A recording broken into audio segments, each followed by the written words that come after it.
Thank you. Crikey. I went to Crown Hill Secondary Modern and after failing the 11 plus and left school at 15 to be a soccer player. So, speaking in the Oxford Union, me mum would be so sodding proud if she knew it existed. The theme that I'm going to talk about today is simply putting information before you that you wouldn't normally get through mainstream channels. It's not something that I'm trying to sell to you. It's not something I'm trying to get you to believe, because the world is drowning in fricking people standing up and telling others what they should think. Whether it's religion, whether it's politics, whether it's science, whatever it is, medicine, we're constantly being told, this is how it is, you must believe it, and if you don't believe it, you're wrong. So all I'm doing tonight is putting information before you, and what you make of it not only doesn't matter to me, it's none of my sodding business what you make of what I say. It's your business. And so I just want to emphasize from the start that I'm not here to get you to believe anything.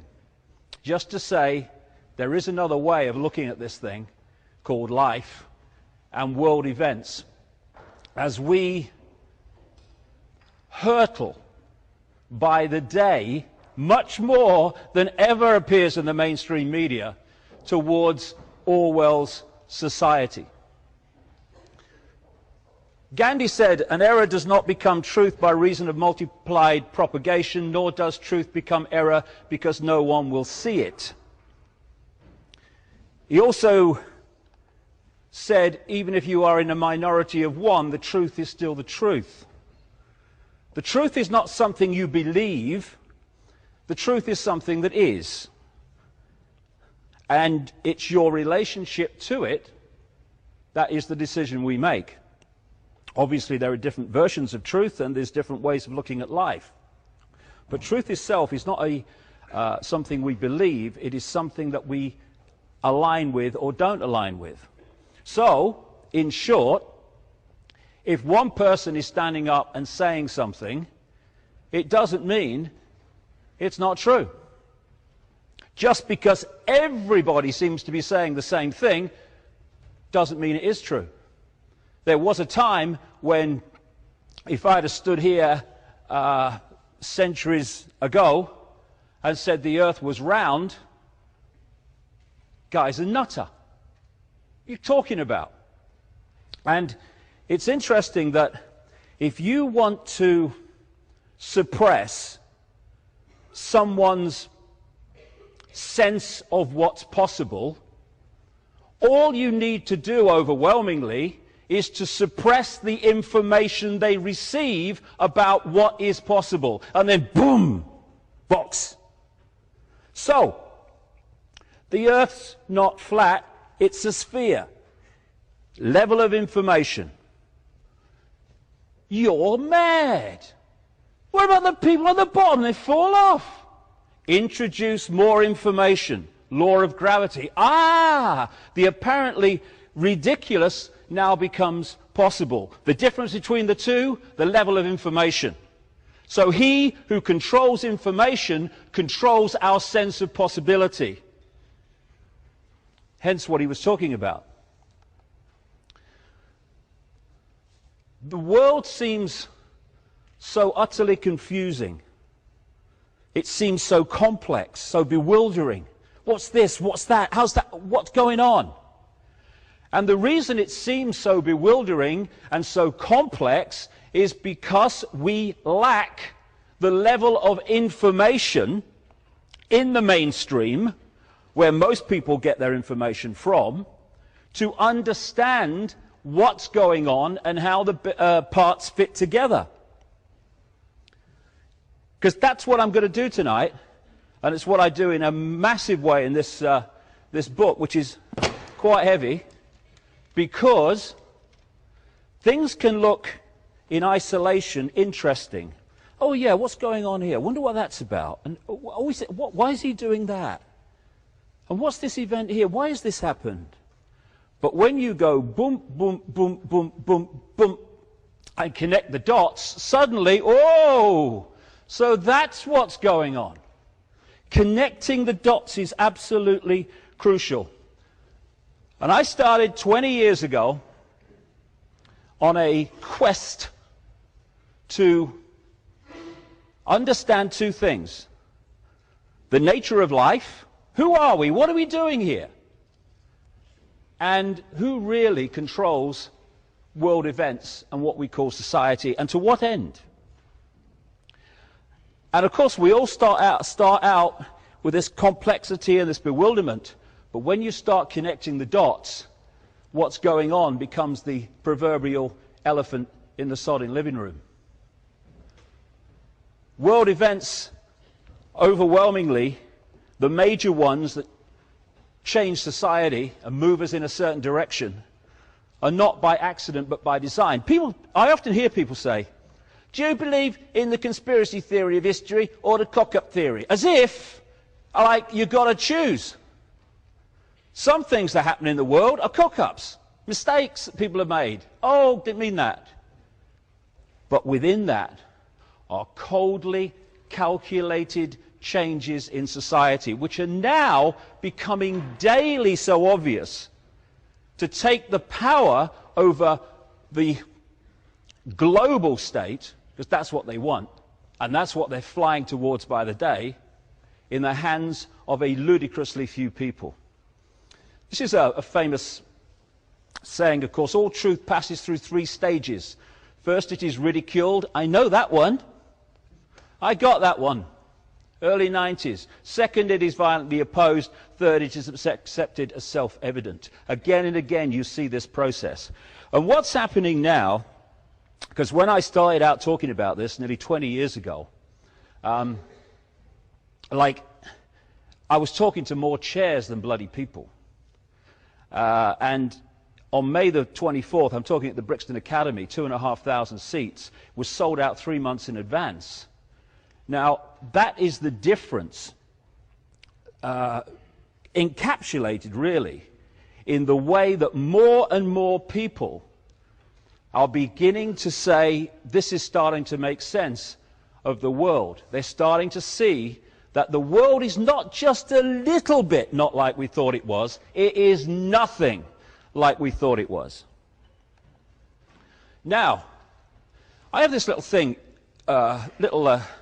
thing that I do.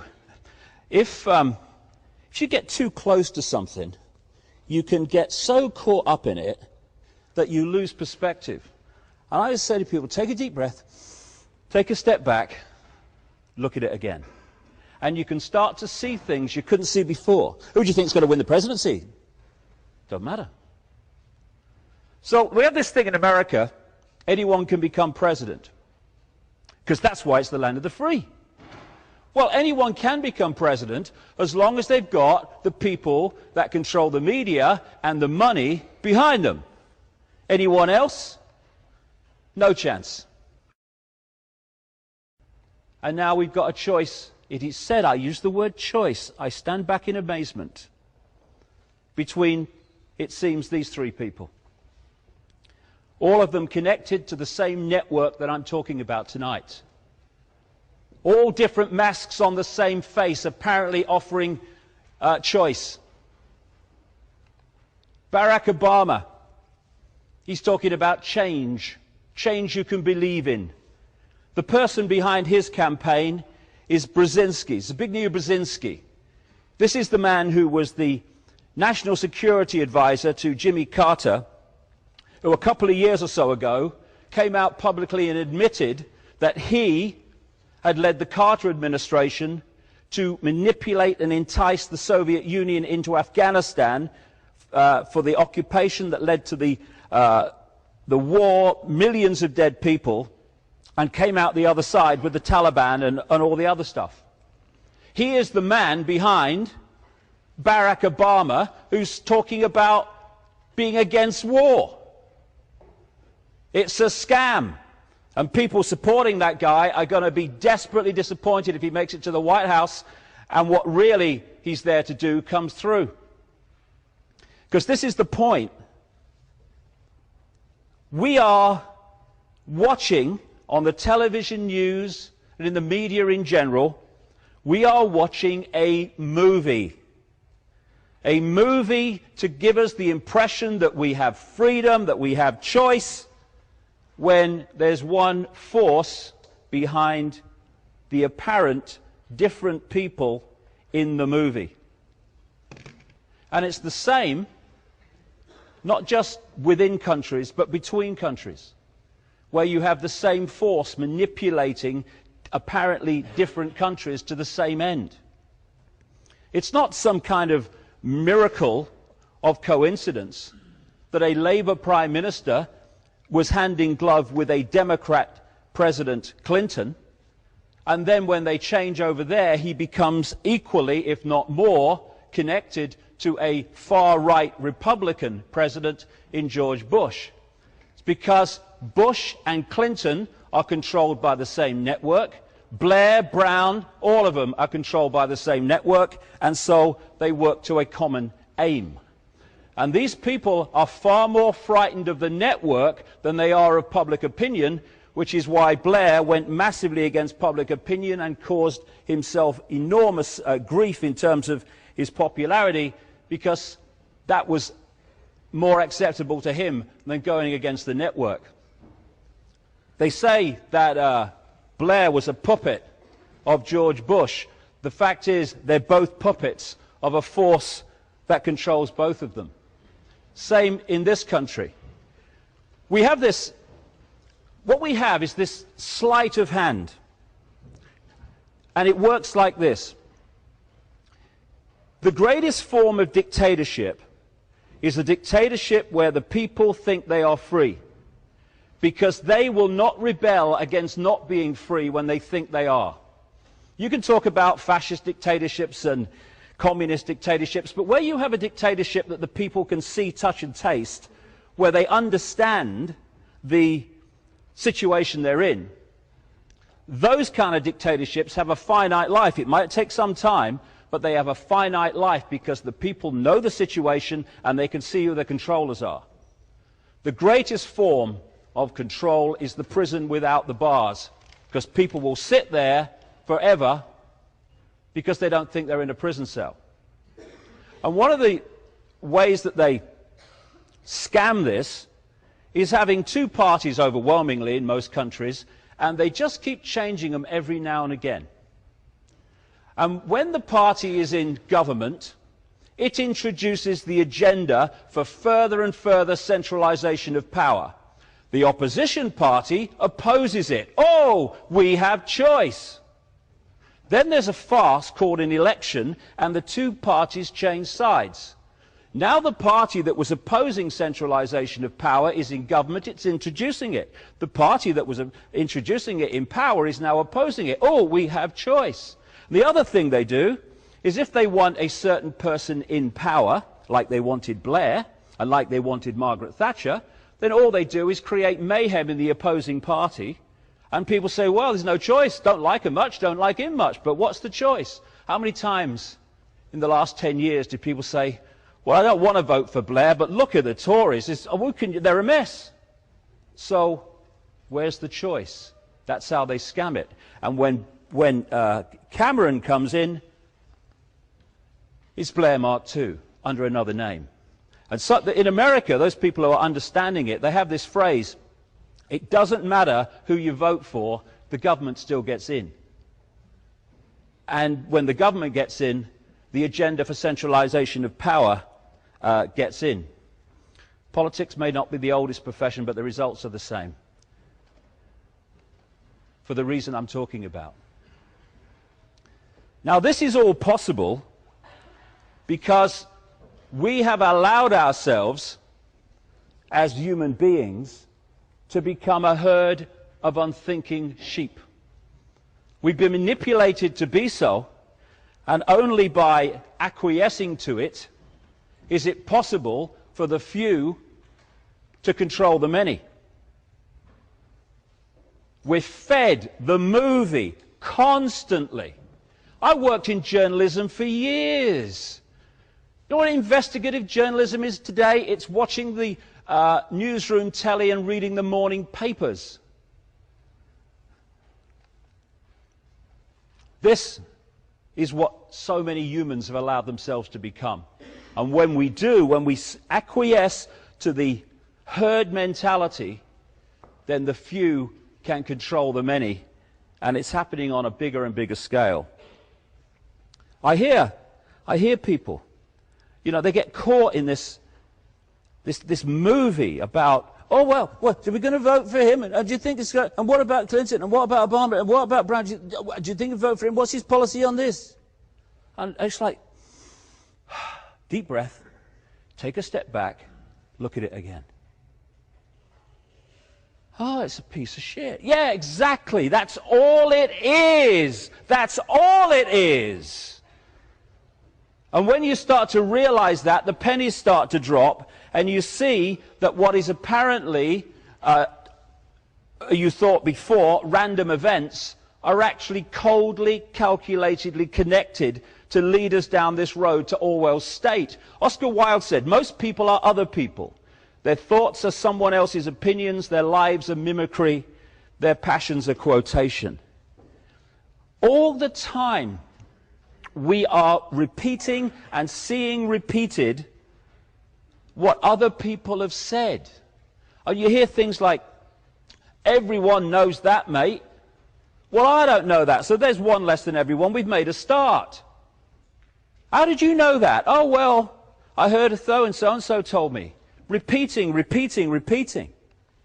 Repeaters. And we repeated ourselves into a state of total acquiescence to the movie version of reality in vast numbers of people. We have teacher repeaters who take what they've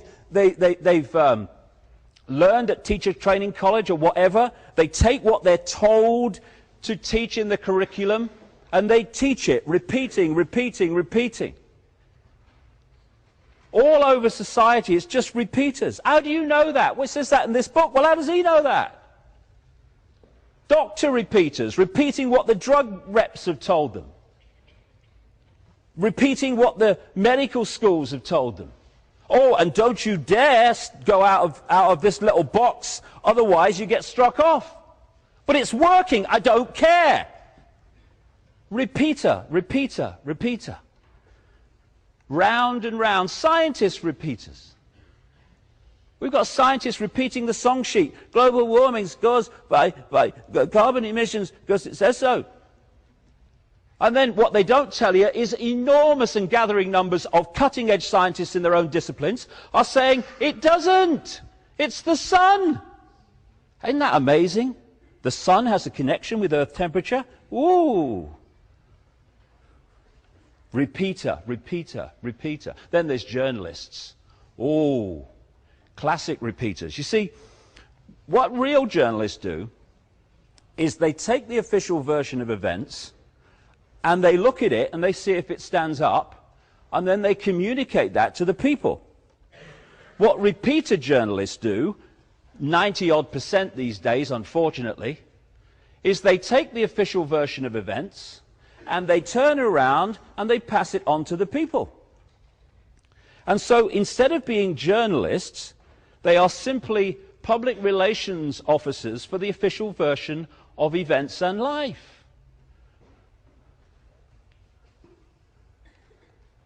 And then there's politician repeaters. These politicians who don't say what they believe, don't stand up for what they believe, because that, if they go against their party, will mean that they won't progress and become a minister, and their careers will be affected. So they become voting fodder for the tiny few who are deciding what's going to happen. And while all this goes on, all this comes together, all this obsession and acceptance of the movie version of reality, day by day, the Orwellian state stamps its jackboot closer and closer to global fascism.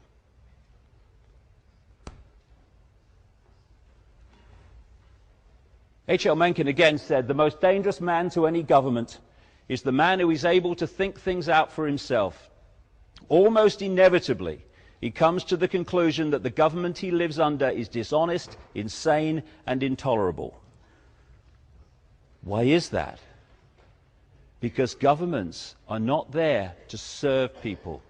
They are there to control people and direct people down a certain agenda road. And once you appreciate that that's what the relationship is between government and people, control, what is happening today begins to make more and more sense when you connect the dots. We have the movie version of events,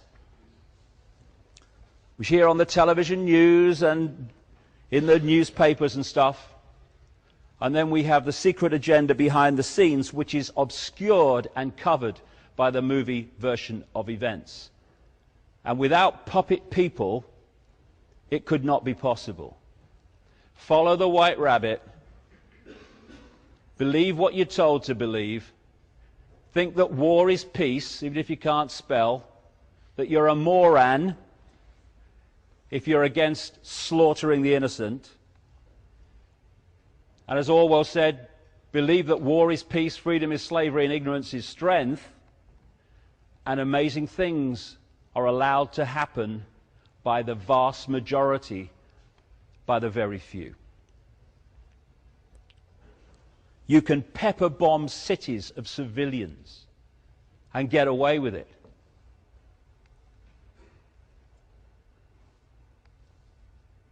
This is what they don't want you to see. What's really happening in these wars of freedom. That's what's really happening. What do they want you to see? Hey, here's a game show. Watch this. Shut up. Hey, honey, I think he's going for the car.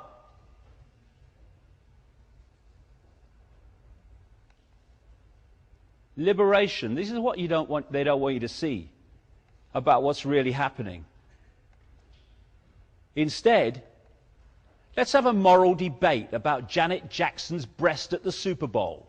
I'm morally outraged that this should happen. There was a moral outrage across America when this happened at the Super Bowl a couple of years ago or so. Where's the moral outrage? Where's the real immorality? This is what depleted uranium does to Iraqi kids.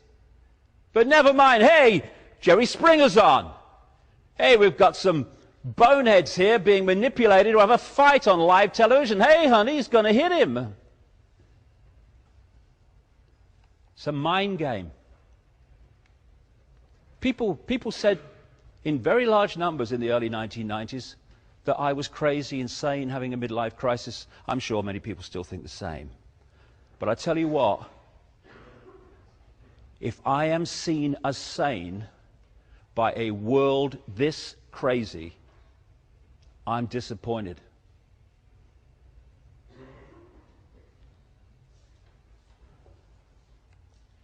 It seems, like I say, desperately confusing and bewildering, this world, because we don't have the coordinates. I'm just going to go through a few. Coordinate number one, let's get this one out of the way. The biggest terrorists are not in the street, they're in government. At best, terrorists in the street can kill a few hundred people, maybe 1,000 or so sometimes. What they can't do is impose sanctions on Iraq during the 1990s, which according to UN figures alone cost the lives of 500,000 Iraqi children. They can't pepper bomb Baghdad. They can't slaughter and maim what is now estimated to be in excess of 1 million people in Iraq since 2003.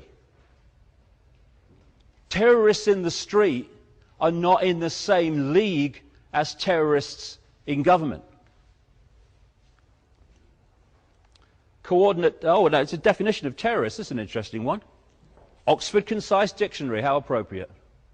One who favours or uses terror-inspiring methods of governing or coercing government or community, hence terrorism. Precisely. Coordinate number 2.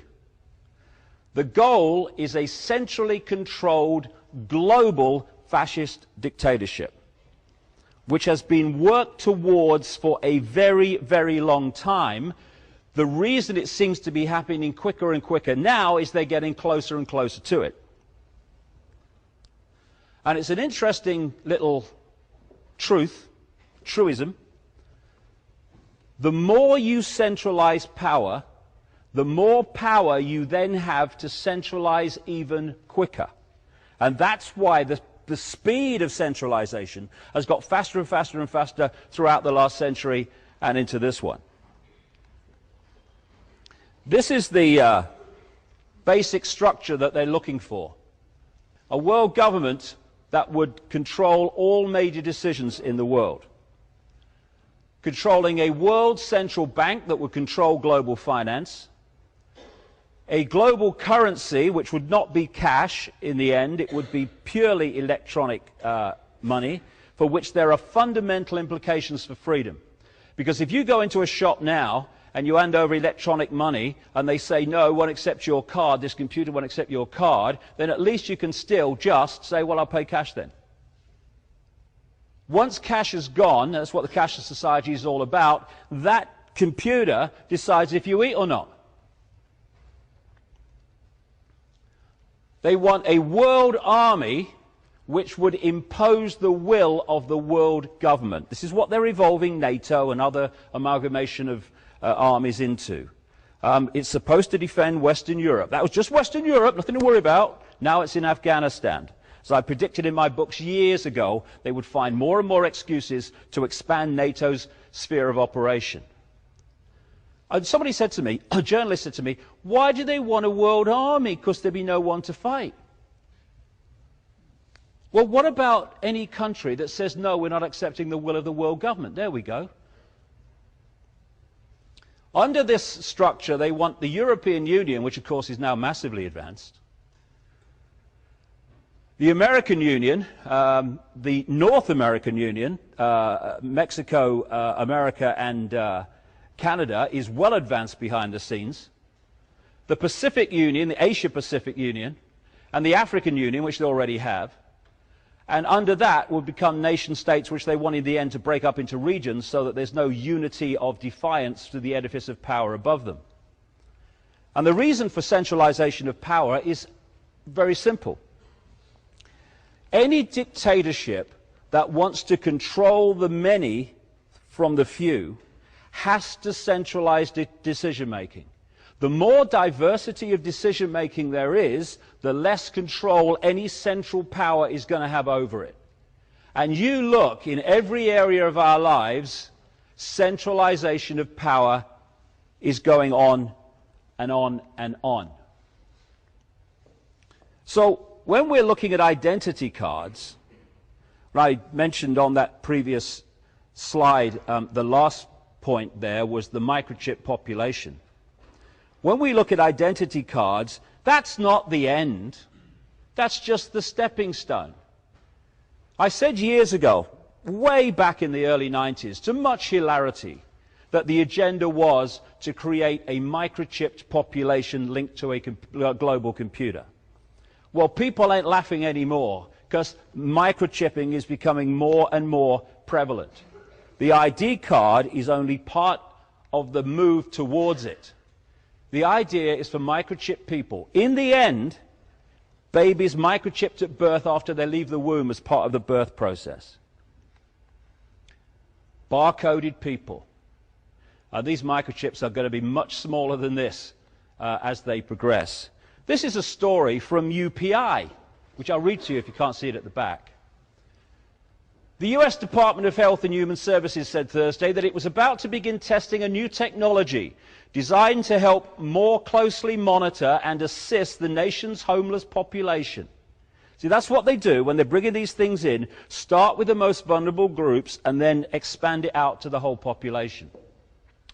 Under the pilot program, which grew out of a series of policy academies held in the last 2 years, homeless people in participating cities will be implanted with mandatory radio frequency identification tags that social workers and police can use to track their movements.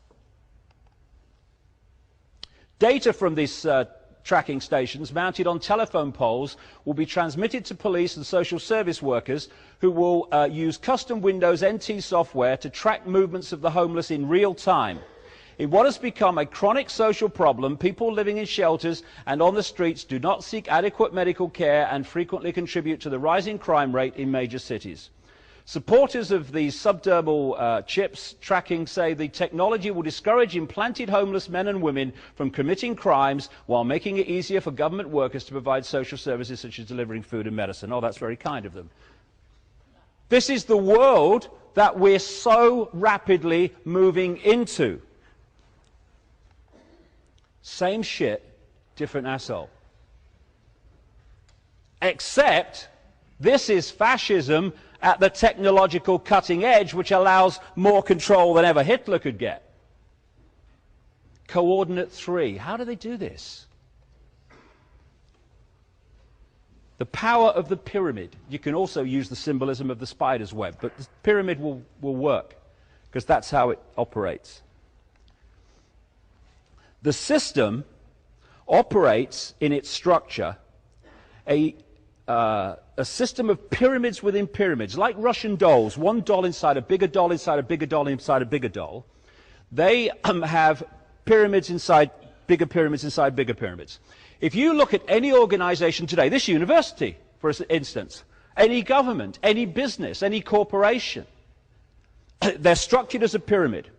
At the bottom, you've got the vast majority of the people working for that organization. And as you go up the pyramid, you're meeting fewer and fewer people, but they know more and more about the agenda than those below them. It goes the other way and the other way, of course. And then eventually, you get to the capstone of the pyramid, the organization, and there are the tiny few people who are the only people that know how it all fits together and know what the real agenda is. Everyone else is at different levels of ignorance for what the organization's really about. And the idea is to hoard knowledge, some of it very, very advanced knowledge, well beyond anything we see in the public arena, in the hands of the few, and to keep the mass of the people in ignorance of that knowledge. And if I know really significant things, like the nature of reality and how we create it, and I keep it from everyone else, I am suddenly in a position of massive power. Because of this pyramid system, the network of interbreeding bloodline families going way back to the ancient world, they occupy the capstone of the pyramid. The people we think are in control, like prime ministers, presidents, heads of the World Bank, etc., they're much lower. They are not the people in power. They are the people who are placed in positions to administer into reality the policy dictated from the shadows, from people that the mass of the population have no awareness even exist, let alone how they're manipulating the system. So people focus on Bush, and they say, oh, it's Bush, he's a vehicle. He's not Big Brother. He's just a guy who's placed in a position of power for a short period of time, 8 years or so, and then he'll be replaced by someone else who will do the same job. What doesn't change is the force behind the people we see who are dictating the policy, which is why the policy doesn't change when governments do. This is the pyramid within pyramid system. The banking system is a pyramid. You go into a bank, the person you hand your check over to won't know what's happening in the bank manager's office behind them. He won't know what's happening at the next level and the next level until you get to the clique at the top of the bank, and they're the only people that know how all the different contributions fit together. Because the vast majority of people, like 90-odd% of people, who are daily making contributions in various ways to building this global prison state, have no idea they are doing it or the end that is behind it. Only the few at the top do. So you've got people in all these different organizations and institutions who are making their contributions every day. They're not trying to build a fascist state. They've got children who are going to have to live in it.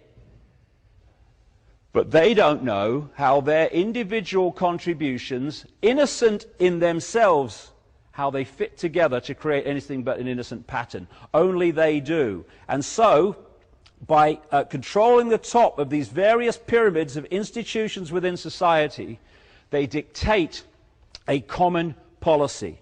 And at the heart of that is the constant and incessant centralization of power, so the few have more and more power with every passing week. This is the top of the pyramid, manipulating those representing the top of the pyramid in the movie to create the manipulation that takes us down the road to tyranny. And if you look at the Masonic structure, or any structure of any secret society, it's just the same.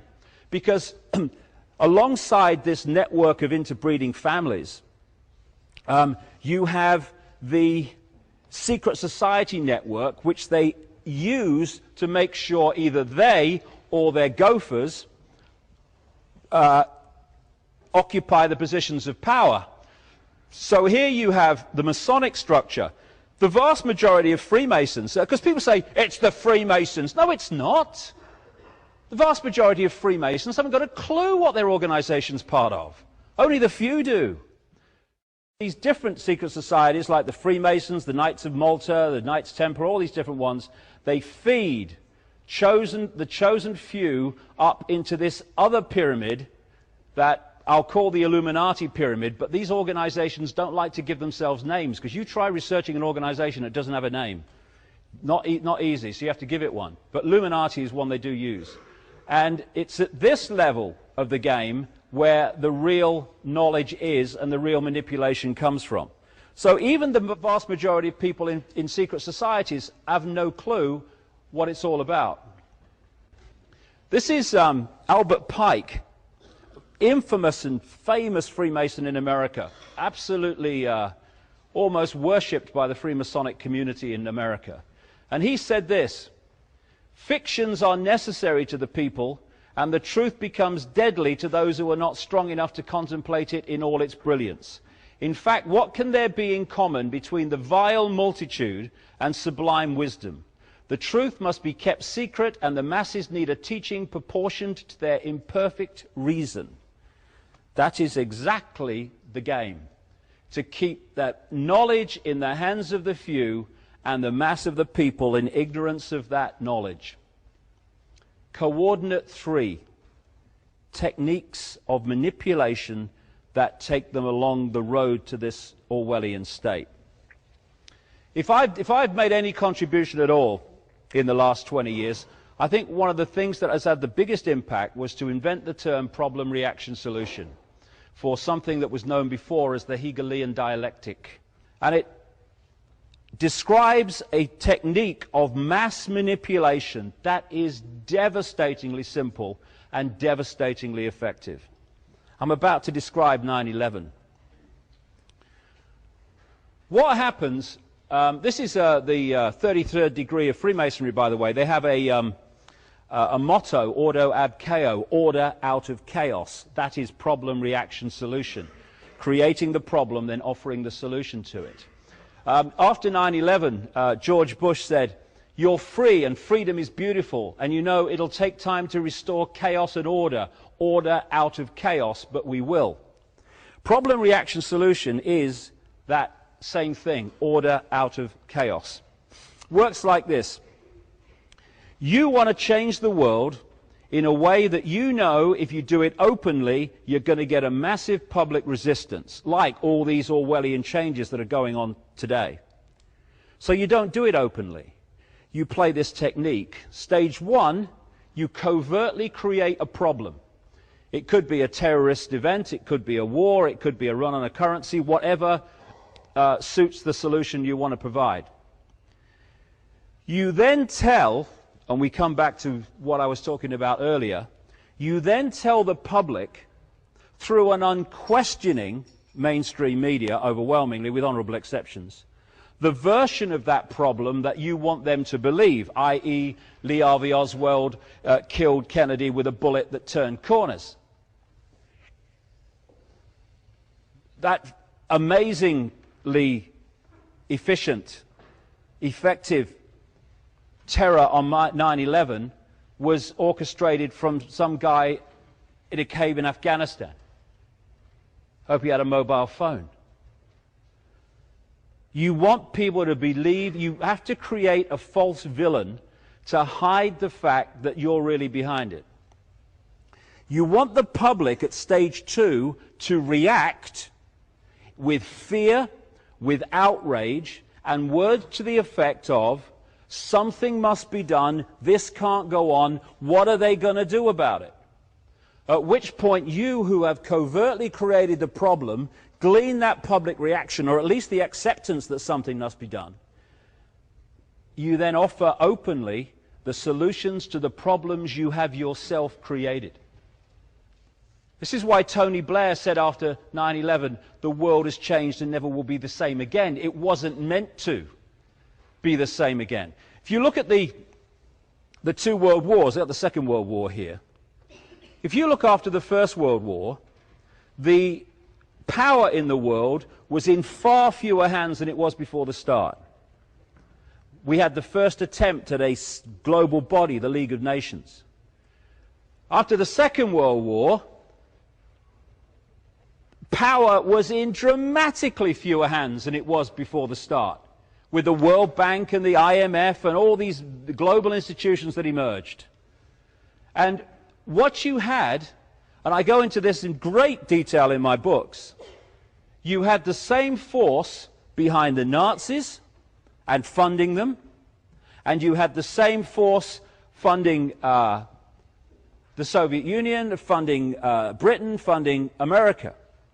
There's a guy, I said in my books years ago that the Bush family, through a guy called Prescott Bush, who is the grandfather of the current president, funded Hitler to a massive extent, through a bank called the Union Banking Corporation, which interfaced with the banking and steel empire of a guy called Fritz Thyssen, who was acknowledged as one of the major funders of Hitler.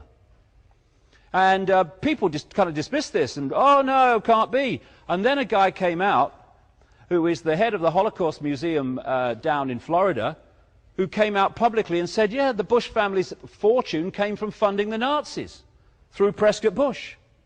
So you fund both sides, you bring them into a war, and then that changes society forever. And at the end of the war, you say, look, we've had 2 world wars in just a few years here, and the people are tired and in a desperate state, waiting for any solution to this problem. So, what was the solution? An explosion of globally centralized institutions, which today are massively part of the Orwellian state. This is what one of the major Nazis said. Why, of course, the people don't want war. Why should some poor slob on a farm want to risk his life in a war when the best he can get out of it is to come back up to his farm in one piece? Naturally, the common people don't want war, neither in Russia, nor in England, nor for that matter in Germany. That is understood. But after all, it is the leaders of the country who determine the policy, and it is always a simple matter to drag the people along, whether it is a democracy or a fascist dictatorship. Voice or no voice, the people can always be brought to the bidding of the leaders. That is easy. All you have to do is tell them they are being attacked and denounce the peacemakers for their lack of patriotism and exposing the country to danger. It works the same in any country and in any generation. Abraham Lincoln said, public sentiment is everything. With public sentiment, nothing can fail. Without it, nothing can succeed. He who molds opinion is greater than he who enacts the laws. Well, if you mold opinion, you can then enact any laws you want. It's all a mind game. Adolf Hitler, Mein Kampf. All propaganda must be so popular and on such an intellectual level that even the most stupid of those towards whom it is directed will understand it. People can be made to perceive paradise as hell and the other way round, to consider the most wretched sort of life as paradise. So it's all a mind game. That's what problem reaction solution is. And there's another version now, no problem reaction solution. Weapons of mass destruction in Iraq. You don't even need a real problem, just the perception of one to justify the action that was taken. And if you'll note, they've been desperately running around trying to manufacture a problem with Iran so that they can provide the solution. This is Donald Rumsfeld, the Defense Secretary in America, when the war on terror was launched and everything, and the war with Iraq. In 1983, he went to Saddam Hussein on behalf of the Reagan-Bush administration to arrange for the shipment of biological and chemical weapons to Iraq, the very same weapons that were used against the Kurds. It came out in government documents in 2002. This was a newspaper report. Donald Rumsfeld, the US Defense Secretary and one of the most strident critics of Saddam Hussein, met the Iraqi president in 1983 to ease the way for US companies to sell biological and chemical weapons, including anthrax and bubonic plague cultures, according to newly declassified US government documents. Donald Rumsfeld was also on the board of a company called ABB, European engineering giant, when they sold nuclear technology to North Korea, and when Rumsfeld became Defense Secretary, he used the fact that there was a nuclear situation in North Korea to target that country and condemn that country. This is how problem reaction solution works. Create the problem and then offer the solution. The other technique that runs alongside this, I call the totalitarian tiptoe. You know from the start that you're going from A to Z. But you know if you go in giant leaps, people are going to look up and say, what's going on? Because the change is so vast and clear. So what you do with a totalitarian tiptoe is you go in little steps, as big as you can get away with, mind, and every single step is projected to the people as unconnected to all the others. That's how we went in Europe from a free trade area, good for jobs, nothing to worry about, into what is now a centralized superstate, and they ain't finished yet. The totalitarian tiptoe. This is how we're going in changes in legislation day after day after day to the Orwellian society. Except that since 9/11 it's more like the totalitarian sprint. I hear people, I've heard people say over the years that what that David Icke guy is saying about this global conspiracy, centralized power and all that stuff, a load of rubbish. And then I see the same people going, stop globalization, stop globalization. What is globalization? It is the public face of the very agenda that I've been talking about for nearly 20 years. The agenda of centralizing power on a global level in every area of our lives. I know some people, good luck to them. They get to the level of transnational corporations and they say that's the reason for globalization. Transnational corporations, greed, that's what's behind it. But there's another step to take when you realize that through the pyramid within pyramid structure, the transnational corporations in the end are controlled by the same people. They are different masks on the same face again. The transnational corporations are not the engine room for globalization, they are the vehicle for it. And in all areas of our lives, like I say, I've traveled quite a bit. You see even the physical culture of countries. I was in Japan 2 weeks ago. Even the visual, physical structure of countries is now looking the same all over the world. So when we see these protests about the World Bank and the IMF and the mayhem that they're creating and the World Trade Organization, what we need to understand is that it's part of a coordinated agenda for centralization on a much greater level than has been envisaged yet, where you start to connect everything. And the thing is that once you take away an area, call it a country, whatever you like, once you take away its ability to make its own decisions and to be self-sufficient in making those decisions, you have created the end of freedom for that country, that area, whatever you talk about. If you look at Britain now, we can't even cough without the European Union agrees. And because of the World Trade Organization, countries can't even defend their own economies from other parts of the world. And this is not by accident, but by design. Because when you take away people's ability to make decisions within their own sphere, country, whatever, community, you are making them dependent on a global system that they have no control over. Exactly. And who has control over them within the global system? Anyone that controls the global system. And it's a dramatically few people. Like I say, there's one agenda going on behind the scenes, and there's the movie. Oh no, it's just free trade. I love free trade. I love that one. Free trade. That's the freedom to exploit some of the poorest people in the world, to make your products at a few cents on the dollar, and then bring them across the world with as little tariff barrier as possible, because it's free trade. Everyone's in favor of that. And then sell it for the highest price you can in another part of the world. It's not free trade, it's freedom to exploit. Free trade is Orwellian newspeak to mislead us to what it really means. I'll give you an example of how this is planned in advance and is not just random. In September 2000, there was an organization called the Project for the New American Century that produced a document of where it wanted America to go as soon as possible. This is before the Bush administration. It was a few months, 2 months before it won the election.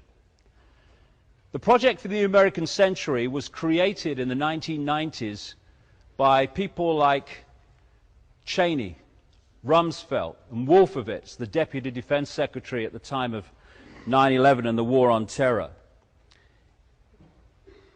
Also among the creating people of this organization were those that became known as neocons or neoconservatives in the Bush administration when it came in.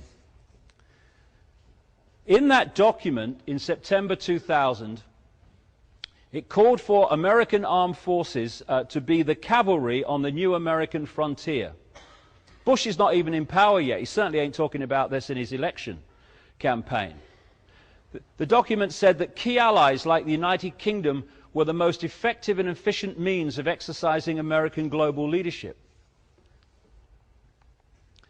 It says the United States has for decades sought to play a more permanent role in Gulf regional security. While the unresolved conflict with Iraq provides immediate justification, the need for a substantial American force presence in the Gulf transcends the issue of the regime of Saddam Hussein. It called for a blueprint for maintaining global US preeminence and shaping the international security order in line with America's principles and interests. In other words, the clique that controls America. This grand American strategy, it said, must be advanced as far into the future as possible, and the US must fight and decisively win multiple simultaneous theater wars, major theater wars, as a core mission. All these things unfolded when the Bush administration came in, because the people behind the Project for the New American Century and this agenda came in with the Bush administration. It talked about peacekeeping missions demanding American political leadership rather than the United Nations. It happened. It highlighted North Korea, Syria, Iran and Libya as dangerous regimes and said that their existence justified the creation of a worldwide command and control system, World Army. This guy, David Frum, was the man who wrote the speech when Bush talked about the axis of evil which was North Korea, Iraq, and Iran, straight off the pages of the Project for the New American Century. It spotlighted China for regime change eventually, saying it's time for a presence of American forces in Southeast Asia. This could lead to American and Allied power providing the spur to the process of democratization in China. It called for the creation of US space forces to dominate space and total control of cyberspace to prevent their enemies using the internet. Now we're seeing the internet being targeted more and more to stop the free flow of information. It talked of developing biological weapons that can target specific genotypes. And this may transform biological warfare from the realm of terror to a politically useful tool. This is the mentality behind the people behind the war on terror. And then it said this: for this agenda, this process of transformation, as it called it, to happen in a reasonably short time, there had to be some catastrophic and catalyzing event like a new Pearl Harbor. This was in September 2000.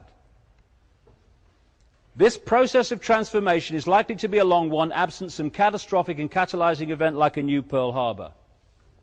1 year to the month after that document was published, and 9 months after the people behind it came to power with Bush, America had what Bush called at the time our Pearl Harbor, 9/11. As a result of that, I go into that in detail in this book, which I wrote some time ago. As a result of that 9/11 horror, the great list of things in that document have been justified into place by that event. This is the guy, the United Nations ambassador at the time, who was pressing the case to invade Afghanistan and all the rest of it.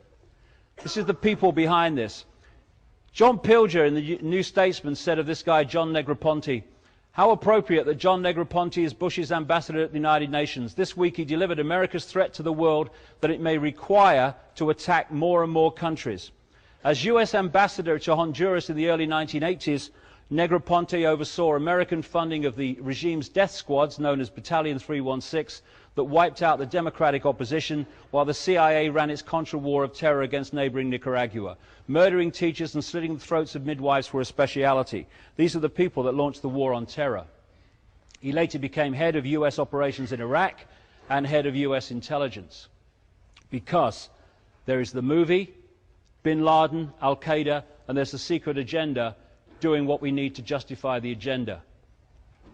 After 9/11, we had Bush saying, we must get Bin Laden, but that's the last thing they wanted. This is a guy called Michael Springman, US consulate in Jeddah, Saudi Arabia at the time of Father George Bush. In Saudi Arabia, I was repeatedly ordered by high-level State Department officials to issue visas to unqualified applicants. These were essentially people who had no ties either to Saudi Arabia or to their own country. I complained bitterly at the time there. I returned to the US, I complained to the State Department here, to the General Accounting Office, to the Bureau of Diplomatic Security, and to the Inspector General's office. I was met with silence.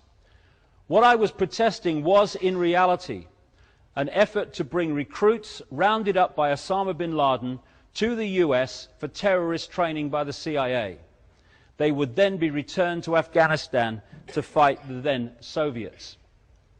Greg Palast, a real journalist, in his report on Newsnight at the time, I received a phone call from a high-placed member of a US intelligence agency. He tells me that while there's been constraints on investigating Saudis under George Bush, it's gotten much worse.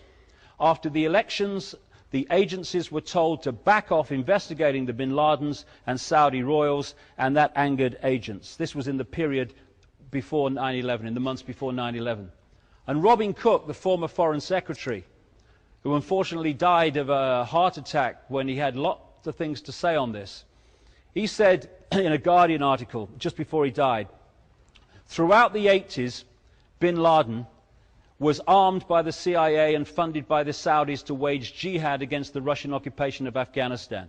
Al-Qaeda, literally the database, was originally the computer file of thousands of mujahideen who were recruited and trained with the help of the CIA to defeat the Russians. They created the problem and then offer the solution, which is a war on terror that, by its very nature, is a war you can never say has ended. A war without end. And here we have Barack Obama. The man behind him, his foreign policy advisor, Brzezinski, is the man who has publicly admitted that he orchestrated the manipulation of the invasion of Afghanistan by the Soviet Union, which kicked the whole thing off. Whether it's a Democrat or a Republican, Labour or Conservative, the same force is running the show.